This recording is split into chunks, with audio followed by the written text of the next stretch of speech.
안녕하세요. 저는 30대 후반 여자입니다. 여러분은 헛똑똑이란 말을 들어보신 적이 있나요?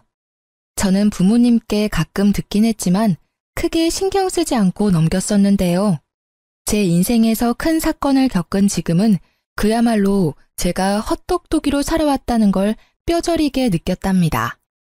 저는 학창 시절부터 공부도 열심히 하고 주어진 일도 잘 해내서 주변 사람들에게 똑 부러진다는 말을 자주 듣고 살아왔는데요. 저를 정말 잘 아시는 부모님은 제가 똑똑한 척하는 헛똑똑이라서 막상 제 몫도 잘 챙기지 못하고 허튼 짓을 한다는 걸 잘 알고 계셨던 거죠.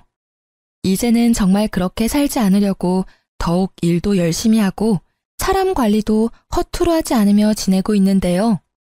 얼마 전에 가장 비참했던 시절에 저를 가장 힘들게 만들었던 사람을 우연히 마주치게 되었답니다. 바로 전 신우였는데요. 제가 다니는 회사 안의 화장실에서 딱 마주치고 말았죠. 손을 씻고 있는데 누군가 뒤에서 쏘아보는 시선이 느껴져서 돌아보니 신우가 한쪽 입술만 픽 올리면서 저를 비웃고 있는 게 아니겠어요? 아니, 이게 누구야? 원수는 외나무 다리에서 만난다더니 안 그래도 한 번 만나면 머리털 좀 다 뜯어놓고 싶었는데 하필 면접 보는 회사에서 만날 게 뭐야? 여전히 말버릇 고약한 건 여전하네. 면접 보러 왔으면 남의 회사에서 진상 부리지 말고 얌전히 있다가 가. 그리고 짜증나니까 아는 척 하지 말고. 참나, 누가 누구한테 짜증난대? 그쪽 때문에 내 일진이 지금 재수가 없거든? 보아하니 여기 면접 보러 온 것 같은데 누가 언니처럼 나이 많은 사람 써주겠어요? 그 나이 먹도록 면접이나 보러 다니나 보네. 누가 누구한테 할 소린데. 너야말로 이제 30 중반인데 너 백수라서 경력도 하나 없잖아. 뭘 믿고 면접 볼 생각을 하니? 저는 인상을 팍 쓰며 눈썹을 올리는 신우의 어깨를 팍 치고 화장실을 나가버렸어요. 그리고 당당하게 면접 장소로 걸어 들어갔죠. 제가 들어가자 이미 면접장에 앉아있던 직원들이 일어나서 인사를 건넸답니다. 맞아요. 저는 이 회사의 이사로 재직 중이랍니다. 몇 년 전에 이혼한 뒤에 더욱 스펙을 쌓아서 지금의 회사의 임원으로 이직을 성공할 수 있었는데요. 전에 다니던 회사보다 작지만 앞으로 수요가 많은 분야의 회사라서 만족하며 다니고 있답니다. 오늘 고객 서비스 센터 직원들을 더 뽑으려고 면접을 보는 자리인데 신우이를 여기서 본 거죠. 저는 신우이가 들어오기만을 기다리면서 다른 사람들을 차례로 면접을 봐나갔답니다. 그리고 드디어 신우이가 다소곳한 표정으로 면접장 안으로 들어오더군요. 정상적인 사람 흉내를 내고 있으니 기가 막혀서 혼자 헛웃음까지 나오더라고요.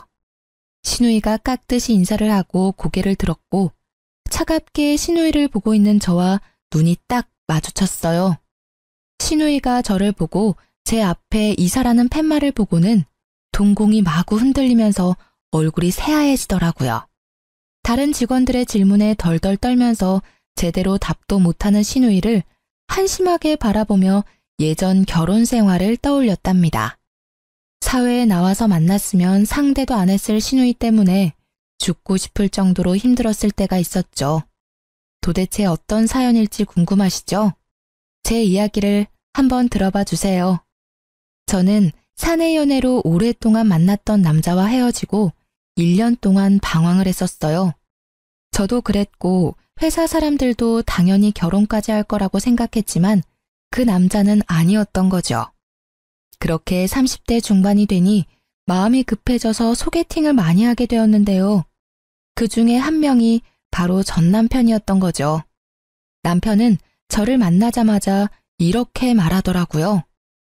제가 어머니 때문에 그동안 소개팅을 참 많이 했습니다. 그런데 오늘 같은 느낌은 처음입니다. 이런 걸 첫눈에 반했다고 하는 걸까요? 처음 만나자마자 느끼한 말을 해대서 사실 처음부터 호감이 가진 않았어요. 하지만 남편은 자기의 말을 증명이라도 하듯이 정말 열정적으로 구애를 했답니다. 거의 40에 가까운 남자가 20대 남자처럼 열정적으로 애정을 쏟아주니까 저도 마음이 기울더라고요. 직업도 대기업 팀장이라 연봉도 나쁘지 않았고 홀어머니와 여동생과 같이 산다고 했지만 가족 문제가 그렇게 크게 결혼에 걸림돌이 될 거라는 생각은 안 했던 것 같아요. 연애는 6개월 정도 하고 프로포즈를 받게 되었는데 짧은 시간이지만 자기 어머니에 대한 애틋한 마음을 자주 내비치긴 하더라고요. 우리 어머니가 나랑 여동생을 키우시느라 정말 고생을 많이 하셨어. 특히 내가 취직할 때까지 용돈 주셔가며 도와주셨지. 그래서 난 진짜 어머니한테 잘하고 싶어. 우리 부모님도 나 키우느라 고생 많이 하셨어. 어느 부모님이든 다 애틋하고 그렇지. 결혼 전에 말하고 싶은 게 있는데 물론 나도 최선을 다할 거야. 하지만 우리 효도는 각자 하자. 요즘 다 그런 거 알지? 어차피 분가해서 우리 둘이 사는데 양가 부모님들 뭐 얼마나 보겠어. 우리도 각자 일하느라 바쁘고. 근데 우리 엄마는 며느리랑 딸같이 친하게 지내시는 걸 항상 바라셨으니까 여보가 좀 맞춰줬으면 좋겠어. 너무 정없게 그러지 말고. 그래, 최선을 다한다니까. 그럼 자기도 우리 아버지랑 낚시도 가고 잘 지내줘. 우리 아빠도 사위랑 낚시 다니는 게 꿈이래. 제가 그렇게 말하니 남편은 꿀 먹은 벙어리처럼 아무 말도 하지 않더라고요. 그래서 알아들었나 생각했는데 지금 생각하면 계속 이런 문제로 다투면 결혼을 못할까봐 참았던 것이죠. 그렇게 상견례를 하게 되었고 고급 한정식 식당을 제가 직접 예약했답니다. 친정 부모님도 정시에 도착하셔서 남편과 이런저런 얘기를 나누시고 있었고요. 그런데 예비 시모와 신우가 1시간이나 늦게 온 게 아니겠어요? 남편이 안절부절 못하니 친정 아버지는 오히려 괜찮다고 다독여 주셨어요. 그때 문이 벌컥 열리며 두 사람이 거만한 태도로 들어오더라고요. 하필 골라도 이런 외진 데를 고를 게 뭐람? 택시도 안 잡히고 차는 또 어찌나 막히는지. 오빠, 우리한테 뭐라고 하지 마. 이런 식당을 잡은 게 문제지. 아, 짜증나. 배고파 죽겠네. 두 사람은 미안하단 말을 한마디도 하지 않고 오히려 당당하더라고요. 친정 부모님의 표정이 점점 굳어지는 걸 보자 제가 더 민망해졌답니다. 결혼식 날짜는 6월 20일로 받았는데 어떠신가요? 이날이 가장 좋다고 하는데요. 아, 안 돼요. 나 유럽 여행 갔다가 오는 날이 24일이니까 그 이후로 해요. 여행이요? 이미 예약을 다 한 거예요? 항공권도 다 샀어요? 아니, 아직 산 건 아닌데 이미 친구들하고 날짜 다 맞춰서 안 돼요. 아, 더 늦게 해요. 결혼식이 뭐 대수라고. 네? 오빠 결혼식이 여행보다 더 중요하죠. 제가 알아보니까 식장도 21일이 제일 저렴하고 조건도 좋아요. 좀 양보해 주시면 안 될까요? 예, 21일 말고 그 다음 주 주말로 하면 되지. 일주일 차이가 뭐 그리 대수라고 그래? 벌써부터 신우이를 이기려고 하니? 우리 아들같이 잘난 남자랑 결혼하면 받아들일 건 받아들여야지. 사부인, 안 그래요? 갑자기 친정아버지가 물컵을 쾅 하고 세게 놓으셨어요. 어머니가 얼른 아버지 손을 잡아 말리고 분위기는 순식간에 얼음처럼 차가워졌답니다. 화가 난 아버지를 보고 시모가 그제야 말을 아끼더라고요. 결국 결혼식 날짜는 다시 잡아보기로 하고 그 비싼 밥도 먹는 둥 마는 둥 한 채로 상견례가 마무리되었죠. 집으로 돌아오는 내내 친정 부모님은 아무 말씀도 없으시더라고요. 시모와 신우의 얼굴을 떠올리니 저도 마음이 심란해져서 결혼하는 게 잘하는 일인지 헷갈렸죠. 집에 돌아와서 아버지가 딱 한마디 하시고 방으로 들어가시더라고요. 이 결혼 다시 생각해봐라. 아버지의 차가운 목소리에 정신이 번뜩 드는 것 같았어요. 그래서 며칠간 고심 끝에 남편에게 결혼을 다시 생각해보자고 말했답니다. 그랬더니 매일 저녁마다 집으로 찾아와 친정 부모님 앞에서 죄송하다고 비는 게 아니겠어요. 제 앞에서도 눈물을 흘리면서 애원을 하고 일주일 정도를 매일 와서 아버지를 설득하더라고요. 결국 아버지도 결혼을 허락해 주셨고 남편이 결혼식이며 신혼여행까지 책임을 지고 진행시키더라고요. 제가 신경 쓰지 않도록 세세한 부분까지 신경 써가며 결혼식을 준비하는 걸 보니 이 남자를 믿고 살아가 봐도 좋겠다는 생각이 들었죠. 그렇게 여름에 신부가 되어 결혼식을 치르는 날이 다가왔답니다. 신부 대기실에서 친구들과 사진 찍으며 얘기를 나누고 있는데 문이 벌컥 열리더라고요. 문소리만 듣고도 본능적으로 신우이라는 걸 알겠더라고요. 신우를 본 친구들이 경악을 하며 저를 바라봤어요. 그래서 저도 신우를 쳐다봤는데 세상에 하얀 원피스를 입고 왔더라고요. 거기다 빨간 구두를 신고 화장도 세상 촌스럽게 하고 와서 누가 보면 결혼식 파토 내려고 온 여자인 줄 알겠더라고요. 아가씨, 왜 한복을 안 입고 원피스를 입었어요? 근데 원피스 색이 좀... 색이 왜요? 이거 베이지 색이에요. 내가 살 때도 흰색 아닌 거 확인하고 산 거예요. 나도 예의는 있어요. 그리고 이거 명품이라고요. 소리를 삑 지르고 제 옆에 앉아서 사진을 찍기 시작하는데 진짜 미쳐버리겠더라고요. 친구들도 기가 막혀서 입을 떡 벌리고 있고 다른 사람들은 신우의 옷을 보고 다 수군수군 됐죠. 그렇게 결혼식이 시작되고 정신이 하나도 없이 버진로드를 걷고 여차저차 결혼식이 마무리가 되었어요. 사진 찍는 순서가 되고 신우가 제 옆에 딱 서자 그제야 정신이 번쩍 들더라고요. 다행히도 제 가방순이 친구가 신우의 옆을 파고들어 제 옆에 서주더라고요. 덕분에 하얀 옷 옆에 하얀 옷이 되는 참사는 피할 수 있었답니다. 그렇게 정신없이 사진을 찍고 부케도 던지고 마무리가 되었어요. 그때 갑자기 시모가 앞으로 떡하니 나와 사진사를 부르는 게 아니겠어요? 이제 다 찍은 거죠? 그럼 나 좀 찍어줘요. 여기 배경도 멋있고 좋네. 얼른요.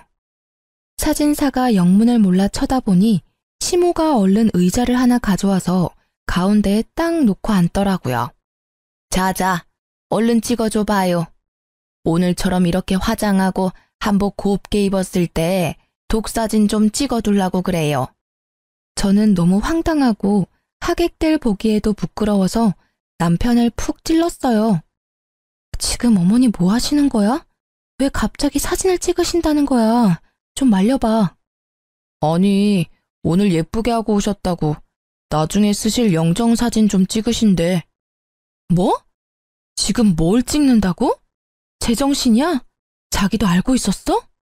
남편은 어깨를 으쓱하더니 뭐가 대수라는 듯이 오히려 놀라는 저를 이상하게 바라보기까지 하더라고요. 사돈도 오늘 한복 곱게 입으신 김에 한 장 찍어둬요. 이게 다 돈 버는 거니까. 결국 친정 부모님은 얼굴이 굳으셔서 자리를 피해버리셨어요. 그 와중에 시모 머리까지 매만져주며 사진 각도까지 체크하는 신우 모습에 남아있던 하객들이 웃기까지 했답니다. 저는 너무 부끄러워서 쥐구멍이라도 들어가고 싶을 정도였죠. 결국 시모는 영정사진을 찍었고 저는 결혼사진 앨범 선택할 때 시모 사진도 비싼 돈을 주고 사야만 했답니다. 그 장면이 너무 충격적이라 지금도 결혼식은 하나도 기억이 안 나고 떡하니 의자 놓고 앉던 시모 모습이 제일 먼저 떠오를 정도니까요. 신혼집은 시댁과 차로 10분 거리에 있었어요. 남편이 시댁이 있는 동네가 좋다면서 직접 전세 자금까지 다 내면서까지 마련한 아파트였기 때문에 어쩔 수 없이 가까이서 살게 된 거죠. 신혼여행 다녀오고 그 다음 주 주말부터 시모가 남편에게 전화를 해서 집에 오라고 난리를 부리더라고요. 엄마가 나랑 떨어져 살게 되니까 적응이 안 돼서 너무 울적하시대. 토요일마다 집에 와서 같이 밥 먹자는데 가면 안 될까? 매주 토요일마다 가자고? 그건 좀 너무하지 않아? 나도 쉴 시간은 있어야지. 그럼 일요일은 우리 집에 매주 갈 수 있어? 아니잖아. 지금은 초반이니까 좀 맞춰드리고 점점 안 가면 되지. 너무 깐깐하게 굴지 말고. 일단 이번 주는 가는 거다. 알았지? 그렇게 토요일에 시댁에 가게 되었는데요. 진짜 너무 가기 싫었지만 신혼이니 좋은 게 좋은 거란 심정으로 따라 나섰죠. 저녁 5시쯤 도착해서 나가서 외식을 하던지 배달을 시켜 먹으려고 생각을 하고 있었는데요. 시댁에 딱 들어가니 시모가 제 인사도 받지 않고 고갯짓으로 주방을 가리키는 게 아니겠어요? 황당했지만 주방으로 들어가 봤는데 싱크대 가득 장봐온 채소며 고기들이 쌓여 있더라고요. 어느새 제 옆으로 다가온 시모가 말했어요. 어디 이제 시집을 왔으니 솜씨 좀 보자. 오늘은 간단하게 갈비찜이랑 잡채 좀 해봐라. 내가 너 힘들까봐 장까지 미리 다 봐뒀다. 이런 시어머니가 어딨니? 전 요리 잘 안 해봐서 갈비찜 같은 건 못해요. 나가서 외식하면 안 될까요? 너는 나이가 몇인데 음식도 못하는 게 말이 되니? 앞으로 명절이며 제사며 어떻게 하려고 그래? 너는 이 집안의 큰 며느리야. 얘가 아주 정신을 빼놓고 살았네. 니네 엄마는 여지껏 뭘 가르친 거야? 그리고 못하는 게 어딨어? 지금부터 배워. 요즘 인터넷 보면 만드는 법 다 나와 있잖아. 보면서 해봐. 시모는 저만 남겨두고 거실로 가버렸죠. 황당해서 남편을 좀 부르려고 했는데 셋이 예능 프로를 보며 아주 배꼽을 잡고 웃고 있더라고요. 진짜 어이가 없어서 남편과 눈 좀 마주치려고 계속 애쓰고 있는데 시모가 저를 매서운 눈으로 째려보면서 얼른 하라는 식으로 또 고갯짓을 했죠. 저는 하는 수 없이 갈비찜 만드는 법을 검색해서 따라해보기 시작했어요. 처음 만드는 거니까 시간도 오래 걸리고 정신도 없고 미치겠더라고요. 혼자 불 앞에서 땀을 뻘뻘 흘리며 요리를 하고 있는데 신우가 어슬렁거리며 주방으로 들어왔죠. 뭐 타는 냄새 나는 것 같은데? 언니 진짜 잡채도 처음 해봐요? 그래놓고 어떻게 결혼을 할 생각을 했지? 아가씨, 지금 정신 하나도 없으니까 좀 도와주던지 아니면 나갈래요? 무서워. 네, 나갈게요. 오늘 안에는 먹을 수 있으려나 몰라. 그러면서 제가 썰어놓은 당근을 하나씩 빼서 먹는 게 아니겠어요. 제가 도끼 눈을 하고 쳐다보니까 신우가 훗 하고 비웃고는 들었던 당근을 탁 던져버리고 나가더라고요. 저는 다 때려치고 집으로 뛰쳐가고 싶었지만 참을 인자를 새기며 계속 요리를 할 수밖에 없었죠. 거의 2시간 동안 만들어서 간신히 밥상을 차렸는데 얄미운 신우가 또 한마디 하면서 식탁에 앉더라고요. 배고파 죽겠네. 갈비찜 30분이면 할 걸 무슨 2시간이 걸려? 너무 짜다. 오빠, 잡채 좀 먹어봐. 와, 이렇게 맛없는 거 처음 먹어봐. 우리 아들 도대체 장가 가서 뭐 먹고 회사 가는 거야? 너 남편 저녁밥은 챙겨주니? 그 쉬운 갈비찜도 이따위로 만들고 한심하다 한심해. 너 안 되겠어. 매주 주말마다 와서 요리 배워. 알았어? 저희는 저녁까지 회사에서 다 먹고 와요. 그리고 요즘 밀키트가 얼마나 잘 나오는데요. 돈도 더 절약돼요, 어머니. 말 대답 좀 하지 마라. 너 제사상도 밀키트로 차릴 거야? 에휴, 얘를 뭐부터 가르쳐야 돼? 나이나 어리면 그러려니 하지. 이건 40이 다 돼가면서 남편 밥도 제대로 못 차리는 걸 하필 데려와가지고. 시모는 거칠게 숟가락을 내던지면서 소리를 지르는 거예요. 저는 너무 놀라고 이런 대접받는 게 이해가 되지 않아서 화가 머리 끝까지 났답니다. 입술을 꽉 물고 남편을 쳐다보니 남편은 고개만 푹 숙이고 밥을 먹고 있더라고요. 시누이와 시모는 못 먹겠다면서 거실로 나가서 계속 궁시렁대더라고요. 저는 이대로 가단 폭발할 것 같아서 조용히 일어나 가방을 들고 현관문으로 향했어요. 제가 나가는 걸 본 시모가 악을 쓰듯이 소리를 지르더라고요. 야, 너 어디서 배워먹은 버르장머리야? 당장 안 들어와? 누구 보고 설거지하라고 부엌을 개판으로 만들고 나가는 거야? 야! 저는 그대로 집으로 돌아왔고 남편은 뒤따라오더니 시모한테 전화해서 사과하라고 계속 강요하더라고요. 그런 남편도 꼴 보기 싫어서 아무 말도 안 하고 일주일 동안 냉전이 이어졌답니다. 시모와 신우는 하루에 수십 개씩 메시지를 보내는데 스토커도 이렇게는 안 할 것 같네요. 소름까지 끼쳐서 아예 며칠은 핸드폰을 끄고 살 정도였답니다. 특히 어이가 없는 건 제가 그렇게 가버렸는데도 신우가 매주 금요일마다 먹고 싶은 메뉴를 보내는 거였어요. 도대체 무슨 생각으로 사는 건지. 진심으로 신우이가 덜 떨어져 보이기까지 했어요. 그러거나 말거나 읽지도 않고 철저히 무시해버렸죠. 퇴근하고 와서 저녁 먹고 쉬고 있는데 갑자기 초인종이 막 울리는 게 아니겠어요. 깜짝 놀라서 옆에 있던 남편을 쳐다보니 남편도 영문을 모르겠다는 표정으로 확인을 해보더라고요. 아니나 다를까 신우가 저승사자처럼 서 있더라고요. 언니, 왜 연락을 안 받아요? 혹시 나 차단한 거예요? 진짜 기가 막히네. 무슨 일인데 야밤에 집까지 찾아와요? 급한 일이 있으면 오빠한테라도 연락하면 되잖아요. 엄청 급한 일이니까 내가 쫓아온 거죠. 나 내일 갑자기 면접이 잡혀서 내일 입고 갈 옷 좀 빌려줘요. 언니는 회사 다니니까 정장 많잖아요. 신우는 통보하듯 말하고는 거침없이 안방문을 열고 들어가더라고요.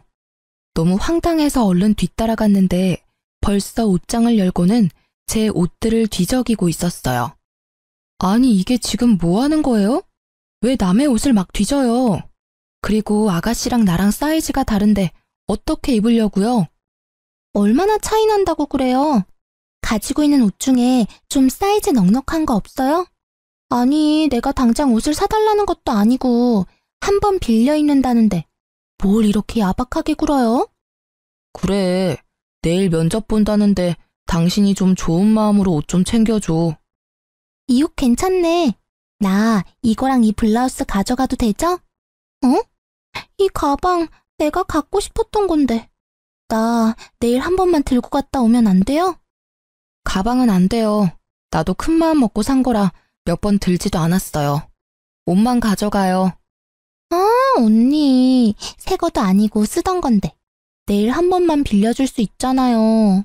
정없이 뭘 그렇게 딱 잘라요? 딱 한 번만요. 그럼 잘 쓸게요. 제가 말릴 새도 없이 신우는 가방이랑 옷들을 가지고 현관문으로 질주를 하더라고요. 현관문까지 휑하게 열어놓고 가버린 걸 보니 기가 막혀도 진짜 한참 막히더라고요. 남편도 제가 한마디 할 줄 알고 슬그머니 화장실로 들어가서 나오지도 않고 저는 혼자 냉수를 벌컥벌컥 들이켜고 화를 식혀야만 했답니다. 하루만 입고 돌려준다더니 옷과 가방을 가져간 지 벌써 한 달이 흐르고 있었어요. 저는 남편을 앞세워서 시댁으로 찾아가 봤죠. 아니 그렇게 전화를 해도 받지도 않더니 네가 무슨 바람이 불어서 집까지 다 왔냐? 온 김에 저녁이나 해서 먹고 가라. 역시나 제가 집안에 들어가자마자 시모는 밥 타령을 하기 시작하더라고요. 저는 시모의 말을 무시하고 신우이의 방으로 들어갔어요. 얼마나 정리를 안 하고 사는지 돼지우리가 따로 없더라고요. 저는 신우 옷장을 열어 제 옷을 찾기 시작했죠. 저 구석에 돌돌 말려서 처박힌 블라우스를 발견할 수 있었어요. 옷을 펼쳐보니 세상에 김치 국물 자국이 길게 나 있는 게 아니겠어요? 제가 비싸게 주고 산 실크 블라우스였는데 그걸 가져가더니만 마구 더럽혀 놓은 모습에 화가 머리끝까지 났죠. 더럽혔으면 빨아놓기라도 해야 하는 거 아닌가요? 신우가 저를 자기 아래로 생각하니까 이딴 행동을 할 수 있다는 걸 깨달았죠. 저는 옷장을 뒤져서 신우의 옷 중에서 그나마 비싸 보이는 니트를 찾아서 화장실로 갔어요. 그러고는 변기 안에서 신우의 옷을 마구 쑤셔놓고 나와버렸어요. 마침 신우이가 집으로 딱 들어오더라고요. 그런데 저한테 뺏어갔던 가방을 떡하니 들고 있는 게 아니겠어요. 아가씨, 하루 빌려간다면서 한 달이 지나도록 왜 옷을 안 가져와요? 그리고 그 가방, 내 건데 왜 본인 것처럼 들고 다녀요? 당장 내놔요. 아, 진짜. 그까짓 것 얼마나 한다고 집까지 와서 난리예요. 어차피 언니한테 이 가방 어울리지도 않아요. 나이 들어서 이런 거 들면 뭐해요? 들고 다녔으니까 준 거잖아요. 그냥 나한테 줘요. 사달라는 것도 아니고. 이거 봐요. 옷에도 김치국물 잔뜩 흘려놓고. 아가씨는 기본 예의가 없네요. 당장 가방 내놔요. 저는 신우이 손에서 억지로 가방을 뺏어서 현관으로 가버렸어요. 그때 시모가 달려와서 제 팔을 잡고 저를 휙 돌려 세우더라고요. 야, 이게 보자 하니까 우리 귀한 딸한테 뭐 하는 짓이야? 새언니가 돼가지고 신우이가 면접 본다면 정장 한 벌 쫙 사줄 생각을 해야지. 금며느리 그릇이 간장종지만한데 집안 잘 돌아가겠다. 어머니, 저도 우리 집에선 귀한 딸이에요. 그리고 생판 모르는 사람한테 숟가락 하나를 빌려도 깨끗하게 닦아서 돌려주는 게 당연한 건데 아가씨 하는 짓 좀 보세요. 그때 신우이가 악하고 소리를 지르는 소리가 들리더니 변기물이 뚝뚝 떨어지는 니트를 들고 제 앞으로 달려들더라고요. 이거 언니가 이랬어요? 진짜 미친 거 아니야? 이게 얼마짜린데? 더군다나 니트를 변기에 쳐박아? 진짜 정신병자네? 오빠 정신병자랑 결혼했어. 나 절대 못 넘어가. 얘가 처음엔 아주 얌전을 떨더니만 아주 무서운 애였네. 진짜 네가 이런 거야? 너 제정신이야? 당장 우리 딸한테 사과하고 당장 똑같은 거 사와. 그럼 아가씨도 내 블라우스랑 뜯어진 치마 똑같은 걸로 사와요. 그럼 나도 그까짓 니트 사다 줄 테니까. 그리고 어머니, 덜 떨어진 아가씨 그렇게 계속 감싸면 아가씨 결혼도 못하고 평생 저렇게 살 거니까 정신 차리세요. 저는 할 말을 잃고 어버버하는 시모를 뒤로 하고 남편을 쳐다보지도 않고 집으로 돌아와 버렸답니다. 남편도 바로 저를 따라와서 엄청나게 화를 내더라고요. 시모와 시누이가 핸드폰에 불이 나도록 번갈아가며 전화하는 건 말할 것도 없고요. 한 번도 제 편을 들지 않는 남편한테도 더 이상 실망할 것도 없고 말 섞기도 지쳐서 완전히 무시하고 말도 하지 않고 지냈답니다. 한 달 넘게 남편과 말도 하지 않으니까 남편도 기가 죽었는지 제 눈치를 살살 보며 지내더라고요. 저는 그 사이에 남편에게 모든 정이 다 떨어져 버려서 남편이 쩝쩝대며 밥 먹는 모습도 꼴보기가 싫을 정도였어요. 그래서 될 수 있으면 야근까지 하고 집에 늦게 들어왔답니다. 주말에도 근무를 지원해 남편과 함께 있는 시간을 최대한 만들지 않으려고 했어요. 그렇게 몇 달이 지나고 잠잠하던 시모가 슬금슬금 연락이 오기 시작하더라고요. 신우도 이번 주 메뉴를 적어서 보내기 시작하는데 진짜 정신이 이상한 게 아닌가 하는 생각까지 들었어요. 일반적인 사람이라면 이럴 수가 없잖아요. 하루는 제가 정신없이 일을 하다가 전화가 와서 확인도 안 하고 받았는데 앞불싸 신우이더라고요. 이제야 전화를 받네요. 엄마가 이번 주 토요일에 와서 닭볶음탕 만들어서 같이 먹재요. 그럼 지금까지 했던 행동들 용서해주고 다시 잘 지내본다니까 장 봐서 일찍 와요. 내가 용서받지 못할 행동한 게 있나요? 아가씨가 나한테 잘못을 빌어야 될 것 같은데. 아가씨 면접 붙었어요? 떨어졌죠? 그럼 지금 하는 일 없는 백수잖아요. 아가씨가 어머니한테 닭볶음탕 좀 만들어서 효도 좀 해봐요. 됐죠? 말 다 했어요? 나도 알바 하거든요. 나한테 이렇게 대한 거 엄마한테 다 말할 거니까 알아서 해요. 내가 엄마 대신 좋게 말해보려고 했는데 안 되겠네 진짜. 저는 픽 비웃어주고는 전화를 끊어버렸어요. 그날 밤 늦게 집에 들어갔는데 남편이 저를 기다리고 있었는지 소파에 다소곳이 앉아있더라고요. 그러더니 바로 어디론가 전화를 걸더니 대뜸 저한테 핸드폰을 넘겨주는 게 아니겠어요? 인상을 쓰며 전화를 받았더니 시모가 악을 쓰기 시작했죠. 야, 네가 뭔데 시어미를 무시해? 네 부모가 그렇게 가르치든? 너 내가 내일 네 회사 쳐들어가서 다 깨부수고 망신 주기 전에 토요일에 장 봐서 집으로 튀어와. 알아들었어? 저는 시모와 전화를 끊고 남편을 쏘아보았어요. 당신 솔직히 몇 달째 시댁에도 안 가고 안부 전화도 안 하고 너무한 거 아니야? 나한테 쌀쌀맞게 구는 건 내가 참을 수 있는데 우리 엄마한테는 그러지 마. 나 키우느라 얼마나 고생을 하셨는데.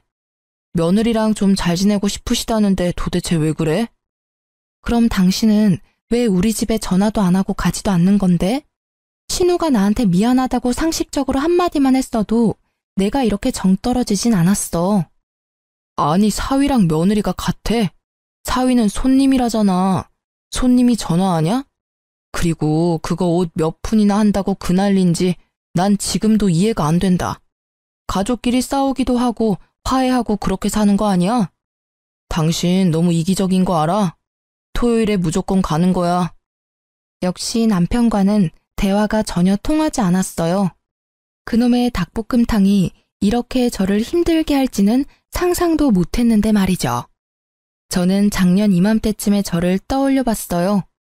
시댁과 남편과 엮이지 않았을 땐 자유롭고 홀가분한 삶을 살았었는데 지금은 너무나 숨이 턱턱 막혀왔어요. 결혼하지 말라는 친구들의 말이 그냥 행복에 겨운 투정인 줄 알았는데 진심이었을 것 같다는 생각이 들었죠. 왜 결혼을 했는지 너무나 후회되고 할 수만 있다면 작년으로 시간을 되돌리고 싶었답니다. 결국 토요일에 장을 봐서 남편과 시댁으로 갔죠. 집 안으로 들어가 보니 시모와 신우는 저를 아는 척도 안 하고 텔레비전을 보고 낄낄대고 있더라고요. 저도 말 섞기 싫어서 바로 주방으로 들어가서 재료를 손질하기 시작했어요. 닭을 데치고 있는데 시모가 어느새 쓱 들어와서 제가 하는 걸 보고 있더라고요. 닭볶음탕 해보긴 했니? 닭 냄새 안 나게 잘해라. 네 남편이 얼마나 냄새에 민감한 줄 아니? 전 시모 말에 대꾸도 안 하고 요리를 해나갔어요. 시모가 머쓱해졌는지 알아서 주방을 나가더라고요. 그렇게 닭볶음탕이 완성되었고 저는 식탁에 한 상 차려놓았죠. 와, 냄새 좋은데? 맛있어 보이네. 처음인데도 그럴듯한데? 먹어봐야 아는 거지. 아니 하면 이렇게 잘하면서 왜 그렇게 튕겨? 세 사람 다 숟가락을 들고 먹기 시작했죠. 저는 가만히 앉아서 바라보기만 했답니다. 아, 이게 뭐야? 토할 것 같아. 왜? 얘, 이게 뭐니? 아우 짜! 소금을 들이부었어? 어머, 그렇게 짜요? 제가 처음 해봐서 맛을 잘 모르겠더라고요. 먹어봐도 계속 싱거워서 소금을 좀 더 넣었는데. 먹어보니 좀 짜긴 하네요. 어떡하죠? 시모가 열이 받았는지 숟가락을 집어 던지더라고요. 신우는 화장실에 가서 토를 하는지 입을 씻어내는지 한참을 나오지 않았죠. 당신 이게 뭐 하는 짓이야? 진짜 실수한 거 맞아? 이렇게 소금 범벅을 해놓고 어떻게 남편 먹으라고 내놓을 수가 있어? 너 딱 봐도 일부러 그랬지? 이거 진짜 못 쓰겠네. 주방도 아주 개판으로 만들어 놓고. 너 당장 싹 정리하고 집 청소까지 다 해놓고 있어. 너는 밥 먹을 자격도 없어. 우리는 나가서 밥 먹고 올 테니까 그때까지 기다리고 있어. 난 이번 일 절대 그냥 못 넘어가. 이건 우리 집을 무시하는 거야. 저는 아무 대꾸도 하지 않고 소금 범벅 닭볶음탕을 바라보고 있었죠. 세 사람은 기가 막히다고 한참을 열을 내더니 밖으로 나가더라고요. 저는 주방을 더 엉망으로 만들어 놓고 닭볶음탕이 담긴 냄비를 가지고 친정으로 향했어요. 사실 덜어놓은 한 접시에만 소금을 쏟아부었고 나머지는 정상적인 닭볶음탕이었거든요. 제가 갑자기 찾아오자 친정 부모님은 놀라신 눈치였지만 제가 만든 닭볶음탕을 드시면서 맛있다고 행복하게 드시더라고요. 저도 그런 부모님의 모습을 보며 그동안 부모님을 위해 요리 한번 제대로 해본 적이 없다는 걸 깨닫고 제 자신을 돌아보게 되었죠. 부모님과 식사를 마치고 수다를 떨면서 오랜만에 평화로운 시간을 보내고 있는데 아니나 다를까 핸드폰에서 불이 나도록 연락이 오기 시작했어요. 30분 정도 지났을까? 친정집 현관문을 누가 미친 듯이 두드리기 시작했답니다. 놀라신 부모님이 현관문을 열자 남편이 씩씩대며 서 있더라고요. 아니 자네, 이게 무슨 일인가? 왜 이렇게 문을 부수듯이 두드려? 제 처 여기 있죠? 아무리 전화를 해도 받아야 말이죠. 야, 당장 나와. 야라니? 자네 왜 이렇게 흥분을 했나? 도대체 무슨 일인가? 저게 우리 집 주방을 개판으로 만들고 일부러 소금을 들이부어서 제 동생은 죽을 뻔했다고요. 아니 시댁을 얼마나 무시하면 그딴 짓을 합니까? 저 절대 못 넘어갑니다. 오늘 아주 버릇을 단단히 고쳐놔야지. 야, 당장 나와.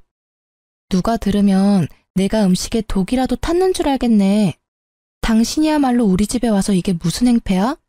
우리 집은 우스워 보여? 이게 아직도 말대답이야?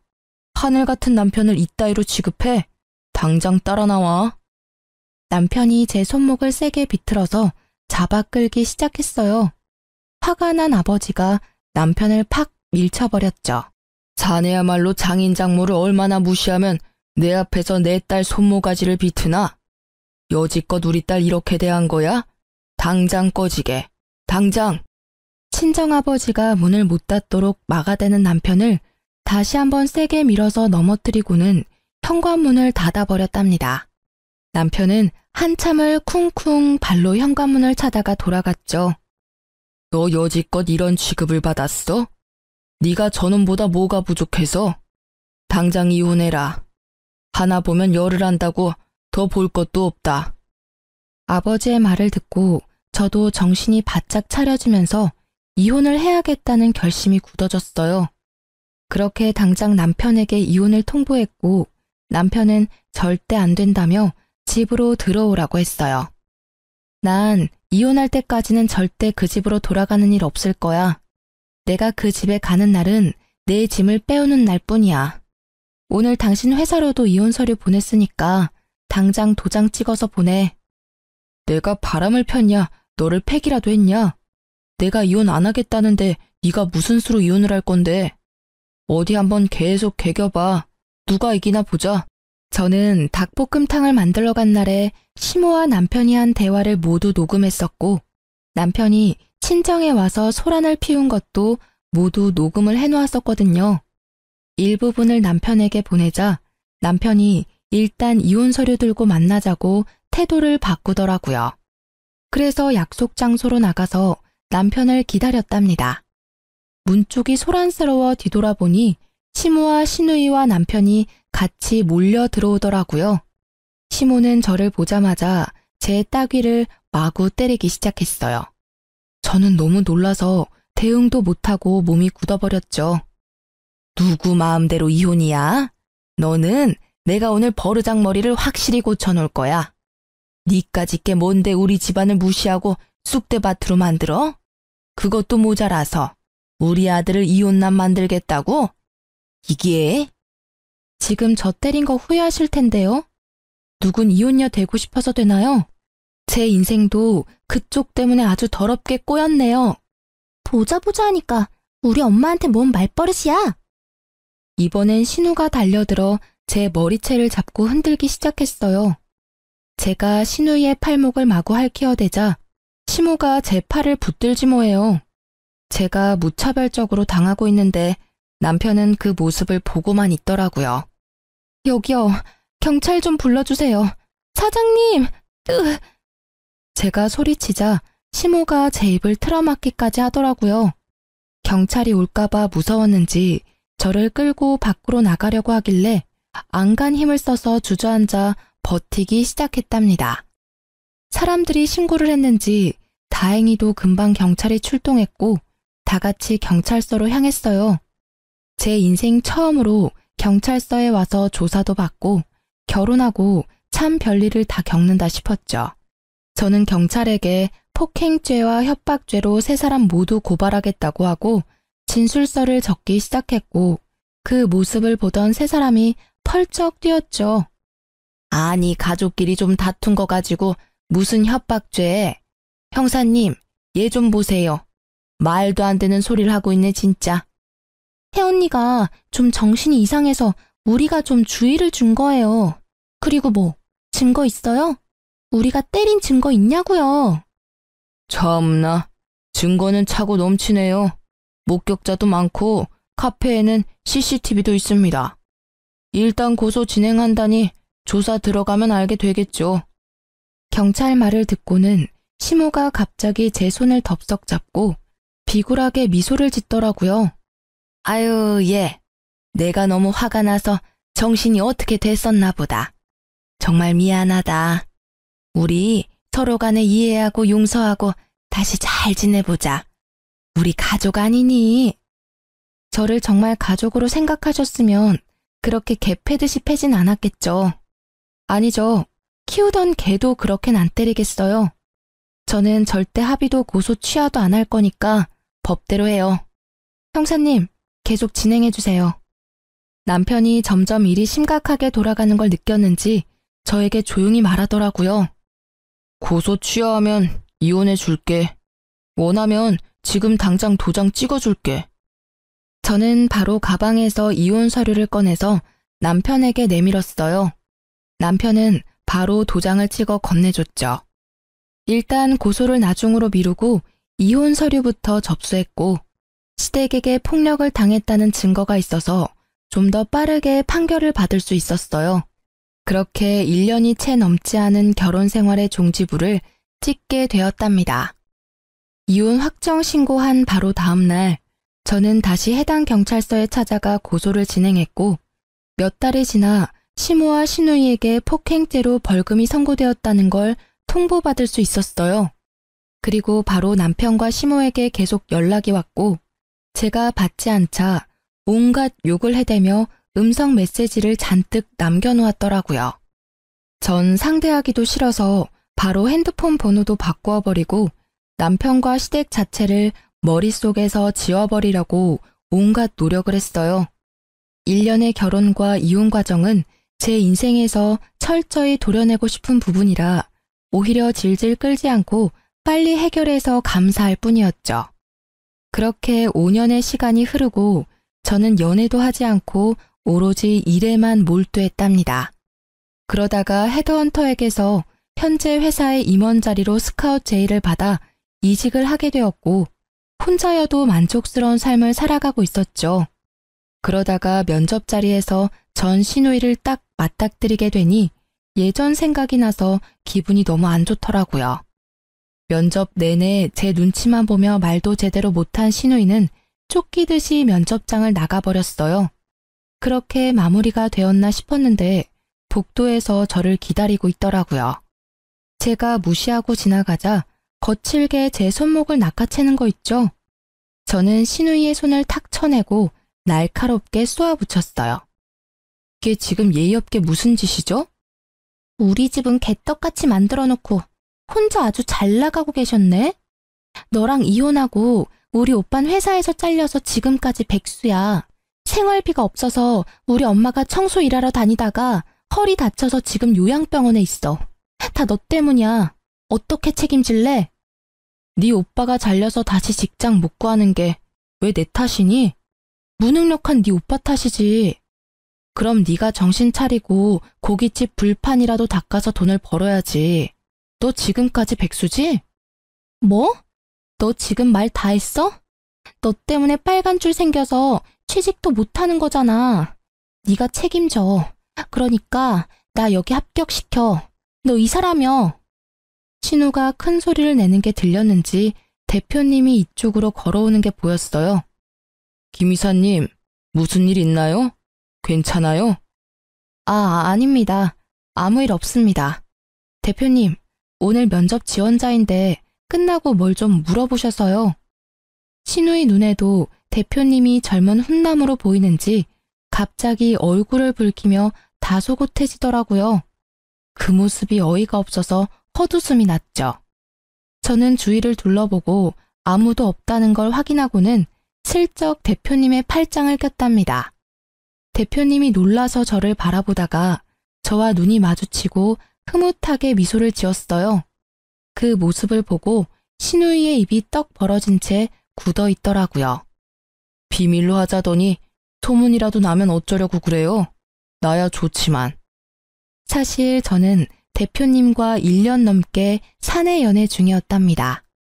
저보다 4살이 많은데 일만 하느라 여지껏 연애도 많이 해보지 않았던 대표님과 매일 야근하며 붙어 있다 보니 이성적인 감정이 싹 트더라고요. 슬슬 결혼 얘기가 나오고 있어서 곧 회사에도 알릴 예정이긴 했지만 신우의 부끄러워하는 얼굴을 보니 일부러 보여주고 싶었달까요? 합격자는 내가 결정하는 게 아니라 서류 전형과 면접 점수를 합산해서 공정하게 선발할 예정입니다. 합격자 발표까지 기다리세요. 입술을 씹으며 저를 노려보는 신우이를 뒤로하고 대표님과 함께 사무실로 돌아갔죠. 당연히 합격하지 못했고요. 다시는 마주치고 싶지 않을 뿐입니다. 전 매일을 바쁘게 일하며 지내고 있고 대표님의 프로포즈를 받아 곧 결혼식을 올릴 예정이랍니다. 이번엔 아픔 없는 결혼 생활을 이어나가고 싶은 마음이 크네요. 하지만 가장 소중한 건 제 자신이니까 항상 저를 첫 번째로 두고 살아가려고 한답니다. 여러분도 자기 자신을 최고로 여기는 삶을 사시길 바라면서 제 사연을 이걸로 마칠게요. 들어주셔서 감사합니다. 모두 행복하세요.